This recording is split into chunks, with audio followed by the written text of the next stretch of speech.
जूते ने रोकर अपनी कहानी सुनाई। आज बड़े गुस्से में पिंटू घर से चला आया। इतना गुस्सा था कि जल्दबाजी में पापा के ही जूते पहनकर निकल गया। वो सोच रहा था बस घर छोड़ दूंगा और तभी लौटूंगा जब बहुत बड़ा आदमी बन जाऊंगा।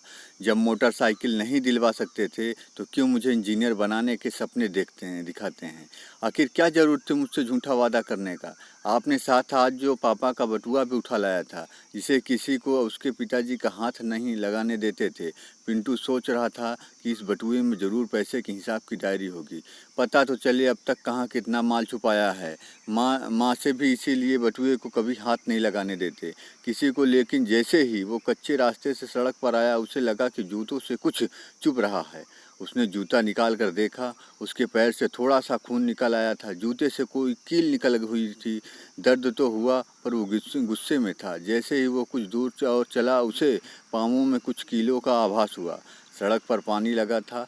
पाँव उठा के देखा तो जूते के नीचे का हिस्सा टूटा था। जैसे तैसे लगड़ा कर वो बस स्टॉप पहुंचा। पता चला 1 घंटे तक कोई बस नहीं थी। वहां उसने जाने का मन बनाया था। उसने सोचा तब तक क्यों न बटुए को खंगाला जाए, क्योंकि आखिर क्या है इसके अंदर। उसने बटुए खोला, एक पर्ची दिखाई थी। लिखा था लैपटॉप के लिए ऑफिस से 40,000 एडवांस के लिए, जिसके लिए प्रति माह 2,000 रुपये वेतन से कटेंगे, जिसे पिताजी ने पिछले ही महीने उसके जन्मदिन के अवसर पर उसके लिए खरीदा था। दूसरा, उसने बटुए में एक मुड़ा हुआ कागज़ देखा जिसमें लिखा था अपनी पुरानी स्कूटर दीजिए और एक्सचेंज में नई मोटरसाइकिल ले जाइए। बिल्कुल आसान किस्तों पर। ये पढ़ते उसका दिमाग घूम गया। पापा का स्कूटर वो। उसके बाद वो अपने घर की ओर वापस तेज़ी से भागा। अब पाँवों में भी कील उसे नहीं चुभ रही थी। रास्ते में पिंटू सोचते हुए जा रहा था कि पिछले 3 महीने से उसकी माँ उसके पिता को नए जूते खरीदने के लिए बार बार बोले जा रही थी, लेकिन हर बार उसके पिता कुछ ज़रूरी खर्च बता अपने लिए जूते नहीं ले पा रहे थे और इसी फटे जूते से अपना काम चला रहे थे। कुछ देर बाद पिंटू वापस अपने घर पहुंचा।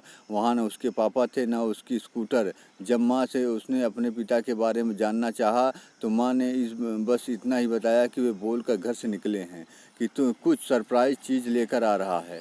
ओह नहीं, मैं समझ गया, कहाँ गए होंगे।